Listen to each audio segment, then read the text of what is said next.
Hey listeners, and welcome back to Females Doing Cool Shit, where I celebrate women doing literally cool shit.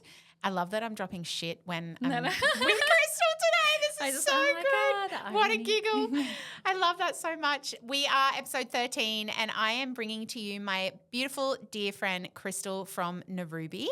Welcome. Thank you. It's been a wild ride for us to be in the same room together. I feel like this has been in the making since you came up with the idea of doing a podcast. Literally since May. Yeah.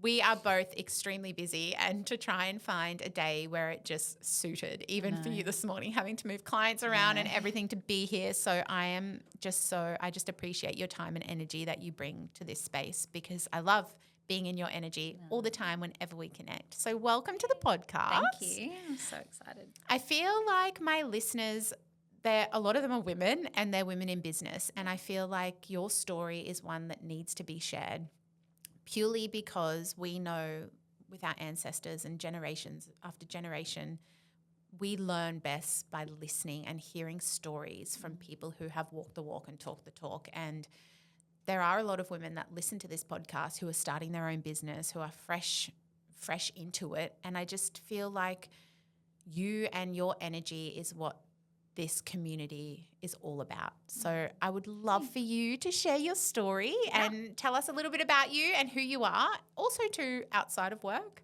as well. Tell us about yourself. So I am 34. I have 2 children. I've got Shiloh, who is 7, and I've got Stone, who will be 2 at the end of November. That's gone quick. I know. I can't believe it already. And we're definitely getting into the terrible 2s. Lucky you're working until 7 o'clock tonight then. You just Honey, I've got to work late every night this week. Is he asleep yet? And I have my amazing fiance, Jessie. So my whole world is them away from working. I have an amazing network of girlfriends as well. But there's no denying, for the last few years, my life has been extremely work orientated. And yes, amazing. And I freaking wouldn't change it for a thing, because I'm so proud of where I'm at. And, diving heavily into work has really helped me mold the version of myself I've become as well. So as much as there's times when I'm like, oh, I really need to find better balance here, and I am really trying to do that, equally, I just, like you, I fucking love what I do. So it's so cool to say that. I had a chat with my work girls, and they're like, what's your version of success? I'm like, this is it. Just loving, being happy doing what I do. And when you find that profession or that area in your life where you're doing something that you genuinely really love and it's your passion, how fucking cool. Yeah, like, it's amazing. I feel so honoured, and so grateful that I've got myself to a point where I really can genuinely say I love going to work every day. I love my clients. I love my space. I love my staff. I'm loving what I'm doing. Don't get me wrong. I do talk a lot, and I spoke about this to Georgia a lot, is that I am trying to find that balance between having a healthy hustle mentality, because I definitely got caught up big time this year because the business was going through its second wind of huge success and really taking off. And I was finding myself very much being like, I've got to be bigger, I've got to be better, I've got to be more, I've got to do more, see more, be more. And I kind of had to remind myself that, though. I had to remind myself that the gratitude sits right here, right now. The fact I get to go to work today and absolutely fucking love it. That's the success. It's not the list of, I can't wait to get to that point and I can't wait to achieve that and that. Yes, they're amazing. And yes, I still have my goals, obviously, my professional goals. But I really had to stop and smell the roses and be like, slow down. Just enjoy this right now. You've never had this before. And this is what you prayed for, was to find something you love. And now that I know your story so deeply and that you've shared it a few times and I've been lucky enough to hear it, I feel like you should be at that place because, babe, you've fucking climbed Mount Everest and beyond. I know.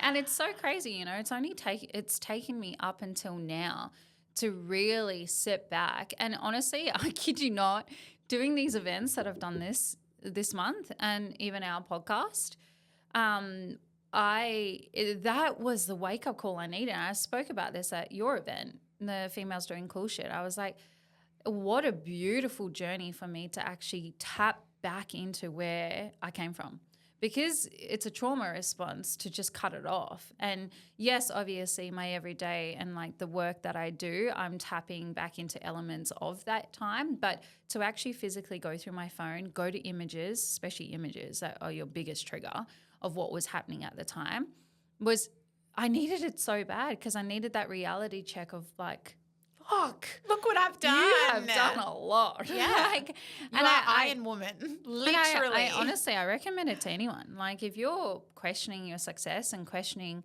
your journey to where you got to, fucking go through your phone, go through your camera roll, because my God, is there a story there to be reminded of? And so, yeah, I'm really at that place now where I'm recognizing my own success and actually finally giving myself the pat on the back. Yeah. So beautiful to hear. So outside of your family and your work, do you have any hobbies? I love this question for business women, because they're like, fuck no. My hobby's like laying in a dark room and rocking back and forth. Sleeping. Same.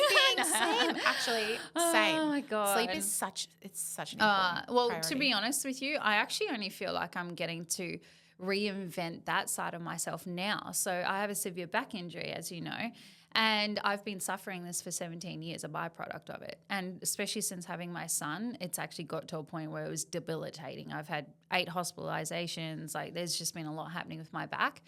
And I've just recently done like major therapy for it. And, you know, for the first time in 3 years, I'm stepping back in a gym. And like that for me is unheard of. It felt like it was actually never going to happen for me. So movement is my hobby again. And whatever movement that looks like on the day where my body's feeling good. To Coolum Beach, having coffee with the pram. Walking, doing the little Pilates that I did on the weekend. I was like, oh my God, my glutes are burning. And I literally did 2 hip thrusts. I was like, whoa. These I think everyone's glutes were burning. Everyone was like, what is this? So movement for me is my hobby. That's beautiful. Tell us about NaRuby. So what is NaRuby for our listeners? Yep. Like what happens there? Because I love NaRuby. It's so beautiful. And I just think that so many women could benefit by going to see you. Yeah. So NaRuby's had a bit of a journey. We originally were Body Shapist. I started Body Shapist down in Melbourne 7 years ago now, nearly 8 years ago. And Body Shapist was literally just representing exactly that. It was helping us reshape your body in a form of using technology that was fat cavitation and skin tightening. We were, you know, I can proudly say this, we were very aesthetic based. That's how it was born. It was my own insecurity in my aesthetic. So that's what I created.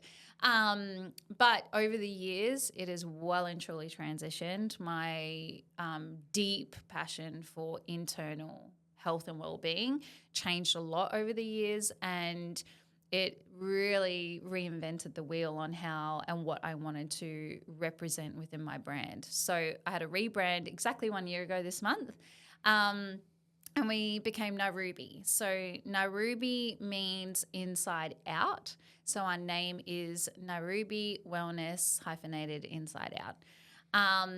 And the cute thing about that is my daughter's middle name is Ruby. And I literally put into Google inside out in other languages, and it came up with a big list. And NaRuby came up in a few. It's like Czech and Slovenian. And I was like, oh, that's really standing out to me because of my daughter's middle name. So that was like a no-brainer for me. And it sounded beautiful. And I really wanted to bring beauty to what I was about to offer, because I want to change the way colon hydrotherapy, which is what we now offer, which is closed therapist-led colonics. So cleaning out your large intestine using treated water. Yes, I do insert something up your bum, but very gently, very supported, and very safely. And we clean out your digestive system, an element of your digestive system. And I wanted to normalize that. I wanted it to be seen as something that people were proud to go to. They didn't shame away from it. And I feel like you have truly created that though, because so do I. I have women in the workplace, friends who have gone to see you, and they will openly talk about it in an open environment where there are people walking around, and so do I. I have no shame. Yeah. And I honestly, I hold so much pride to that. And don't get me wrong, there is a network of us. There are some amazing colon hydrotherapists here on the Sunshine Coast. And we're all playing our role in changing the way society view our gut health on that level of your shit. I just personally feel we've taken it to that next level. We've taken it to that, bringing elegance to it, bringing you to a space that feels beautiful, that you can entwine your beauty treatment along with your colonic. It doesn't have to be, like you're going for a scary, dodgy pap smear vibe. Yeah. And truly, I mean, I've had a few of them. I feel that way. I feel like when I go there, I'm in like a bougie massage therapist environment. Like I'm coming to get a beautiful facial at like the day spa. Yeah. But really I'm getting cleaned out. But also too, the way that you approach it, it's very different. Like that chart that you have in your room. Yeah. So, and I think this is the huge element of difference I feel that we incorporate into how we do our colonics and how we present them and how we educate you about them, is that there is such a strong emotional connection to what is being held within your colon as a byproduct of the emotion. So there is a beautiful chart I have which exactly that represents where in the colon you're going to store different emotional byproducts. And I get you to bring awareness to when we're cleaning out, are you having a sensation coming up? Are you having an emotion? Are you having a flashback memory or a trauma come to the surface during your session? And because people can cry. Huge. Oh my God, every single day without fail, every day we have someone crying. We have people who have even said to me, wow, I'm feeling an over-empowering rush of anger. And I'm always like, that's amazing. Don't punch me in the face, but that's amazing. Yeah. Like feel that, trust that. And let it go. And the biggest thing is, I always remind people this. It's not that I'm about to turn your colonic into a counseling session. I'm purely helping you bring the awareness. Your biggest lesson that your body and your soul and your mind are always trying to teach you is just awareness. And it shows time and time again in these colonics. I kid you not. It's fascinating. A client won't be releasing. I'll tap into where their water's getting up to. I'll bring the awareness, say, right, you're kind of between number 5 and number 8. I just want you to read those words. And it's like the body will have the aha moment of connecting the emotional element to the physical byproduct blockage. And bam, it's like Niagara Falls just opened. It's so true. It is. It's that happened amazing. to me. It was like fear and guilt. Yeah, huge. And as soon as I sat with that and related that to my personal life with my daughters and mum guilt and, leaving the family structure and pulling them away and rebuilding my life on my own and all of that fear and guilt that had been stored up for so many years, that's what happened to me. Yeah. And it's so hard to explain until someone experiences it, because they just think, oh, you're woo-woo or whatever.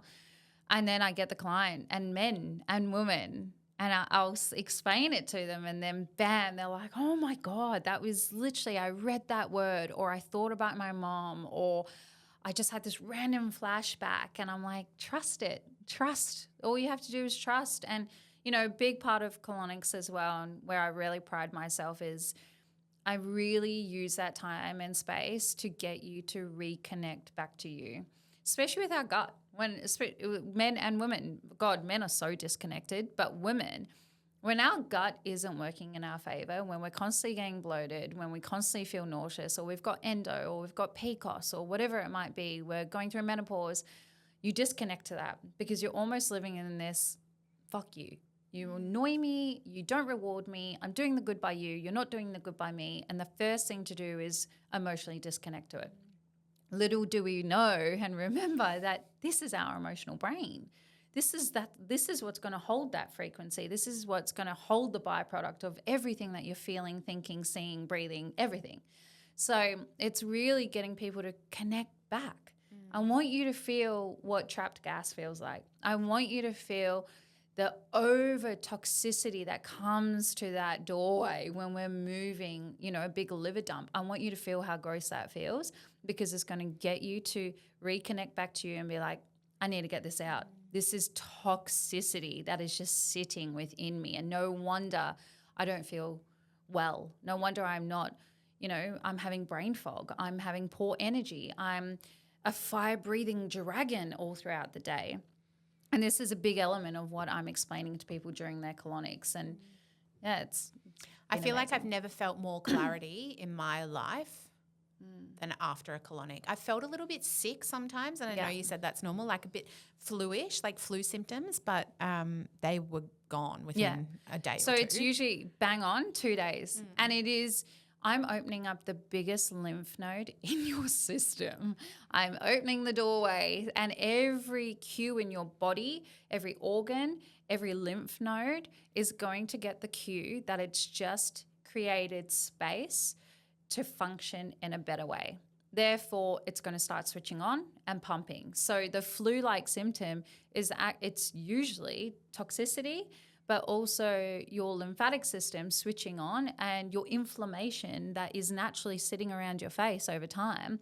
When these lymph nodes start to actually go, oh, hold on, we've got room here to move, you will drop inflammation from the face down. And that's exactly what people feel. They're like, oh, I felt like I was about to go into a flu. Woke up day 3 and I was like, I'm fine. I'm fine. What I happened? feel really good. 10 out of 10. Yeah. And that's what it is. It's inflammation moving. And this is a big element of why people change so much throughout their colonic journey, It's an internal, external thing and nothing to do with weight loss. It's actually you're moving inflammation. And inflammation doesn't need to be there. It's been a byproduct of a stress or trauma on the physical or emotional body. That's why it's there. But when that dies down or you overcome that, your body still is holding on to the excess inflammation, and that's what we're helping shift through. So you're clearly so passionate about what you do. I hear it every single time you talk about it. Yeah. I also feel it in the room when I come to get a colonic. You're so passionate about it.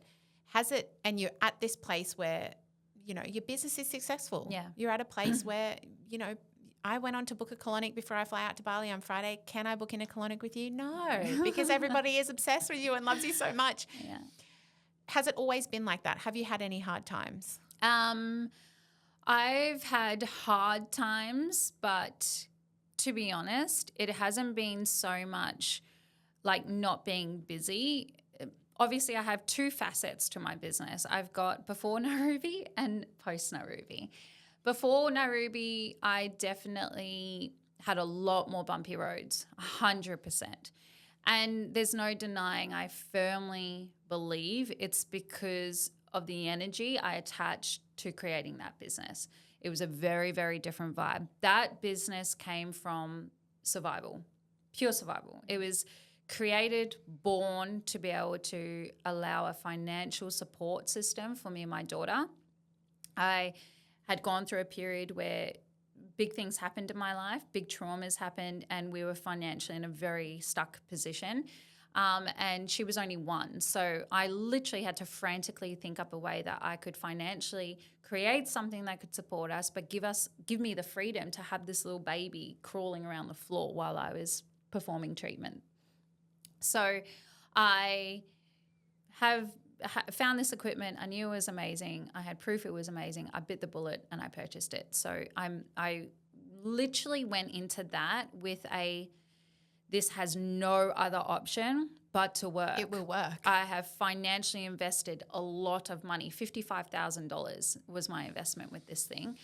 And I was in a 3-bedroom apartment in Melbourne with a baby crawling around me. Yet the vibe I brought in, yes, it was such a powerful one because I wasn't going to allow it to not succeed, but equally very dangerous grounds to go and create and attach that energy to a business, because that business is going to have the same kind of vibration, which means that when I had a slump, the business had a slump. When the business had a slump, I had a slump. So it was a really, to be fair, the business was incredible. That blew up quicker than I could say boo.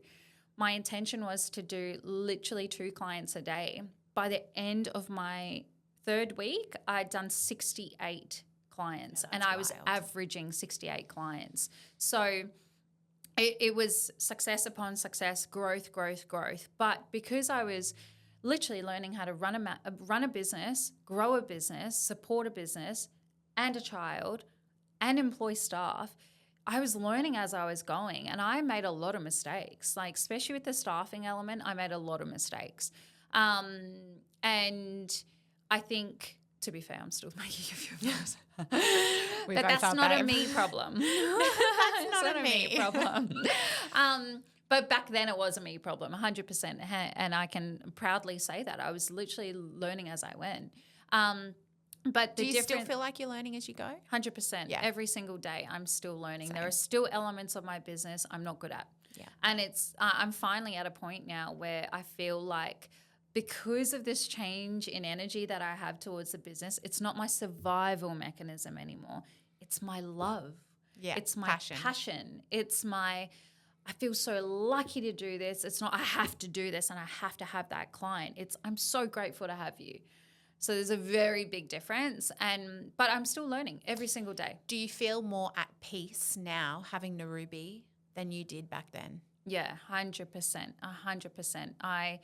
I can't even explain the difference that this clinic represents for me, my own journey, my own growth, and a real sense of like I am saving people's lives here. Literally. Like, I know that sounds extreme, but like if you knew the clientele I was dealing with, if you knew some of these stories and these journeys, I am not only bettering, but to a degree, some of them I'm saving their lives. And that how amazing. I feel so honored I get to do that. I talk a lot about your support systems and having a really good support system in place. And you are a very big support system for a lot of people. Yeah, yeah. That choose to come and see you. Yeah, 100%. And you know, that is probably a boundary I'm trying to work on, because I do found myself overstepping my own boundary with that. You know, I'm replying at 10 p.m. at night because Susan is having a tough time post her colonic because a lot of emotions are coming up, and you know, and it's really it's from hard. A place of passion though. It and is love. Yeah, and because I understand the journey that they're going through. I understand the emotions that are coming up. I understand how it's not always going to feel beautiful and relaxing and inspiring. Some days are going to be fucking hard on that colonic bed, and what comes up for you, what you feel, what you release, it's not always easy. And so I totally get it, because I lived it, I breathed it, I did it for 9 years before I jumped into it. So it wasn't my first rodeo starting the business, which was different with Body Shapers. That was my first rodeo. Like, it's all I knew. I think it's also too that warm, peaceful energy you provide for your clients too. Yeah. I know that when I come in, like, you were like, oh, put this little thing around your waist. I was like, oh, I don't care. Like, I just feel so at home when I come to your clinic. Yeah, and I think that is honestly the biggest compliment we always get. And that's we. I say we because my staff get it too, and they're amazing. But the biggest compliment we get is, you made me feel so comfortable. Like, thank you for making this feel normal and making me feel like I can come back next week. Well, it's like when you get a good midwife when you're giving birth. Fully. Yeah, you want completely can change your experience. Whereas if you don't get a midwife like that, you know, on the bed. Yeah. And I firmly know, because they say it to us, this is a huge element of why we have so many male clients. We have so many male clients. I've already done 2 today, and it's like, 10 a.m. Like tapping into that men's mental health and supporting men in that. That's huge. And well done. Yeah, and it's been incredible to watch this journey with men unfold as well, because they're finally wanting to reconnect back to themselves, which is really cool.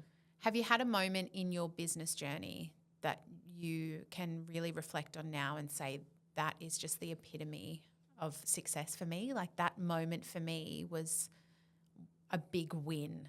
Is there a moment for you looking back where you just go, yep, that's the best moment for me in my history of NaRuby or Body Shapers or there's definitely 2. Like, Body Shapers helped me be able to move me and my daughter up here, which I'll forever be grateful for, like financially. It created that financial security for us that we could buy our own home. Our home, our first ever home, was bought off the backbones of what Body Shape gave us. So that's a huge one for me. But definitely, I think honestly, just that first day of opening NaRuby was like incredible for me. Aww. I was so freaking excited. You put so much work into even the renovations of that space. Yeah, because tell our listeners where is it? So NaRuby it's actually based at my home. Yeah. And you wouldn't believe it because A, it doesn't look like it, B, it doesn't feel like it, and C, because we have become really well known. So I have a really long block, and at the back of my block I used to have a granny flat. My parents used to live in there. And we converted the granny flat. So we built onto it, but we converted it. And so now the premises has a completely separate entry, a completely separate space. We've got how many? 4 treatment rooms within our clinic. We have another separate treatment room, and we have 2 other businesses that actually sublet off of us too. So yeah, it's really cool. We've created like a full, beautiful little community-based space that it's a little empire in itself. Yeah, that gets to be at the back of my house. Yeah. And it's like full circle because I started in my apartment. Then I went really big and professional and commercial real estate in Melbourne, huge clinic, 12 staff, 7 treatment rooms. And my ego really struggled to go backwards. But yeah, it's like it's been the best thing I could have ever done. Did you design it all yourself? I did. Yeah, I literally Pinterest, like not for even inspiration, or you just knew you had a vision. I had a vision. I had a vision. I always knew the because vibe you're at I wanted Bunnings to like create. every second day. Yeah, every day. But I kid you not, I had one of my daughter's scrapbooks. I went and sat in the middle of that room, and I had to quite literally measure and map out where we were building diagonal walls because I couldn't afford an architect or a builder to that degree that could help me with that. So I was going in there with like masking tape, mapping out these. I'm like, legally, how wide does this wall need to be? How wide's the doorway? And I'm mapping it all out, and yeah, I did it. But you had a vision from the start. I did have a vision. I did have some support, like especially I had a beautiful interior designer who I really gave her my vision, and she definitely helped me source some beautiful pieces, and I bought a lot of beautiful pieces from her shop in Coolum, their interior temple. Oh, I have to have a look. Yeah, her stuff's beautiful. So yeah, I definitely had that element of support, but it was my vision. And I always knew what felt nice for me going to other places, what I always wanted to create. Like I'd had this vision since I opened my original Body Shaper space, which was in my garage, by the way. So I always knew, and I was looking for a commercial space for 2 years by myself. This is the one I used to come to downstairs. Yeah. Yep. And so I was proactively, like I was like literally signed 2 leases and then pulled out because we were still heavily going through COVID. And so I always had an idea of what I wanted. It was funny. The universe kept going, I was just thinking that it was meant to be. Literally. I remember you were going to move somewhere and then you didn't. Yeah. And I looked at you and I said to you, meant to be. Yeah, fully. And, at the time I was like, no. Yeah. What just happened? But yeah, I did. I just had to kind of sit back and go, right, there's back to the drawing board. There's something else that's going to come. And it was actually a client. A client said to me, she's a psychic too. And she was like, don't you have a granny flat? I was like, yeah, I do. My parents live in. She's like, I think that's where you need to go. And I was like, no, I can't stay here. That's not progress. That's not success. That's not moving on. That's not growth. And she's like, no, it will be. Trust me. Oh, I love that. And bam, it was that one conversation. I went, tenants out.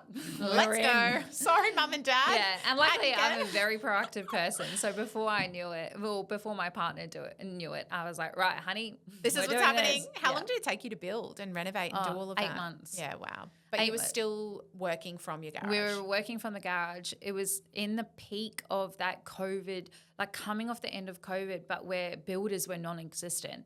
Trades could were get any so products or- expensive. yeah. Nobody could get products. So it was such a drag out. Like it was a lot. And people not turning up. It was, I remember. You remember? I remember. He But was look here at where for you are Monday, now. yet he wasn't Here till on Monday. Wednesday. That's weird. Oh gosh. Okay, so the future of NaRuby. Yes. Do you have any other set goals, or are you just purely happy with what you're doing because what you're doing is so incredible? I'm so happy with what I'm doing, and I'm so okay with being where I am right now, but we definitely have some big goals that we're working to. I think the biggest difference is I'm tapping out of my very passive aggressive way of trying to get to the next thing of like achieving it yesterday and going, okay, this is the goal, but how can we in the most healthy, grounded way get there rather than, oh my God, we need to get there. And this is, again, I'm still learning. These are old behaviors from how I used to run my own business, my old business. And so it's relearning how to detach from that way of running it. I don't have to act like I'm still running away from a crocodile. Like I'm not. I'm okay.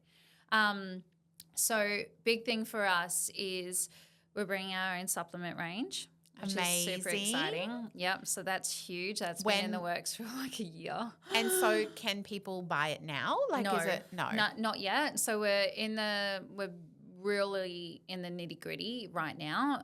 It is coming. It's going to be under the umbrella of NaRuby. It is going to be its own kind of product line. So it will be similar but separate, if that makes sense. So yeah, a branch off of NaRuby. It is aligned to colonics and gut health, so it's definitely going to be stocked in the clinic and it will be available online. But that's coming. And another huge element, which I'm so excited for and I'm really passionate about, and I know you're going to be able to help me here, is I want to get into schools. I want to put together a educational program that is not only going to help support teachers, but support students and their families on how to better proactively set their kids up with good gut health now, so I'm not treating their daughters in 27 years' time where they still have the fear of going to a public toilet. That's my child. Every day she comes home, I didn't go to the toilet today. I was too scared. Yep. And so this is where I'm so passionate about changing that. I have a kid who's doing the exact same thing. Jumps in the car. I'm so thirsty. Do you have any water? As if this kid's been in the Sahara desert for 9 days. I'm like, why aren't you drinking? Or we're not allowed to have it on our table. We have to go to the trolley, and I'm too embarrassed to go to the trolley to get my water. Run in the door after school, busting for a poo. I'm like, why didn't you go? No, because we can't be long. We're not allowed to be long in the toilet. So my daughter will hold it for days. Yeah. And it gets to the point where she's so sick. I'm so hungry. My tummy's rumbling. She gets to the point where she is so unwell that she then starts to get fevers. Yeah. Yeah. And it's awareness. They're not educated on why is it important that I'm pooing every day? Why is it important that I tell mommy and daddy that my poo looked like I'm a baby rabbit? Why is it important that I'm hydrating myself enough so my poo doesn't hurt when it comes out? It's all these little elements, and, you think about it. You've worked in a school. You were in a school. If I really look at the health curriculum and what teachers were asked to teach, obviously English and maths, always the main priority. And then underneath that umbrella, when you truly, really look, I was a health teacher at my school for a year. And when I look at that, there's such a big push now for your mental health and your well-being rather than even looking at the food that these kids are eating. Some lunchboxes were opening and I was like, whoa. No wonder these kids can't even concentrate in the classroom for more than 15 minutes. Yeah. And it's really sad because a lot of it literally just comes from these parents probably aren't educated. No, don't know. They're the same mom who still is scared to go to the toilet, and therefore little Sally is equally scared to go to the toilet, but it's just a generational pass down because nobody's actually learned any different. And that's where I'm really passionate about changing that. That needs to change. Kids should not be shunned upon when they talk about poo at school, because that's another thing. You hear Johnny, don't yuck. We don't talk about that. Or I was too scared to tell my teacher that I needed to go to the toilet because if I was a longer time, she'd say, where have you been all this time? Yeah. When really it could be like, oh, I was actually really, truly on the toilet. Yeah, Like, yeah, 100%. My daughter's school, and I mean, love Cool and Primary. I'm coming for you as well, by the way. But my daughter's school, there was some vandalism happening in their toilets. And so from as young, I don't know if they were doing it in year 1, 2, but in year 2 they were doing it when my daughter had to sign out to go to the toilet. And because she's not a confident writer in year 2, she didn't want to do it. Wow. And I was like, oh my God, their brains, I think, aren't truly thinking about the detrimental consequences that they are setting these kids up for the rest of their lives. And I know that because I'm treating the mothers, I'm treating the grandmothers, and it all started then. So if you have some piece of advice for a mum that has a child who, might have gut health issues, might not be regularly going to the toilet, what's one piece of advice you would give to a mum or a dad when they are having those conversations? Or is there a little strategy that you could implement with your child? Like, is there something that you do at home? I think the biggest thing is education and normalizing talking about poo. The whole household needs to be more open, more confident about talking about poo, about even farting. Like, wow, that really stunk. You realize if it's that stinky, it's actually because it's been in there a really long time. And it's probably because you have some level of backed up constipation. Like, maybe we should investigate that. Not like, ew, you're so disgusting. But it's even when kids fart in the classroom, they go, oh, it was you. Like, it's a shame. Yeah, it's a shame. Yep. And yet holding in your fart is so detrimental. You can have trapped gas for years in the same spot. Get abdominal pain in the same spot. Think it's bloody cancer or a tumour. Go get all the testing in the world. Come for a colonic. And then you remove gas and you're like, what? And I'm talking from experience. I did this for a male client of mine. It was insane. 2.5 years. He had this one spot where it was so painful to touch. It was swollen. He thought it was a growth. Had a colonoscopy, had a scan, ended up being gas we moved on the colonic. The minute it moved, he had relief. Wow. So I think education is big. Normalization is big. Get your kids drinking water. It is so important, and good quality water. I'm not talking tap water. I'm talking good quality water is so important. And start hydrating kids to a degree of like putting salt in their water. Explain everything you're doing to them. Why are we giving you salt in your water? We need your body to absorb that level of hydration so you're not going to potentially have constipation. And when I say normalizing, get your kids to want to show you their poo. And this is a part of what I want to teach is like I want to get these kids to map out for me, like with Play-Doh, make me what is a poo that you think you should go tell mommy and daddy about? Because realistically, we're busy parents. We're not micromanaging their shit, but we actually kind of need to be because it's going to be telling us so much about what's going on the inside. So water, start actually looking at your kids' poo, get your kid to understand the difference in their poos. Tell me when they're not feeling good, when their poo was really not great looking, if it's mucusy. I think they're a really good beginning point. They're just practical things that I'm now going to go home and do. And we can perform, well, legally I can perform as young as 6. Colonics, I morally choose to perform as young as 8. Just because I think the awareness behind the why is a lot more understood, and that's very important for me. Yeah, for sure. And how do you have any suggestions on strategies if I was to bring my 8-year-old daughter to you and she was fearful? Is it just through conversation? I think conversation is very big, and the why. So getting them to really understand, how you get to the point where it's day 3 and you're actually really now struggling to get that poo out. It's because it's starting to get so dehydrated and it's literally going to start to hurt you as it's coming through. We need to help your body become more okay with having an everyday poo. And, part of that is your fear, and we need to help your body get rid of that fear. So I think their understanding behind the why is very important, but get them looking at our Instagram. I always say this to any parent or anyone. If you're trying to get hubby, if you're trying to get a child or your neighbor to cross the line and try out a colonic, get them to watch our Instagram because, you know, she'll watch the poo releases or she'll watch the parasites come through and be like, oh my God. Whoa. And then their first thing is that really inside of me? And Get it out. Yeah. And it's getting them to understand, because if you can't see a visual of what's happening in, which we can't, none of us do, unless you get a poo out, you don't know what's happening inside there.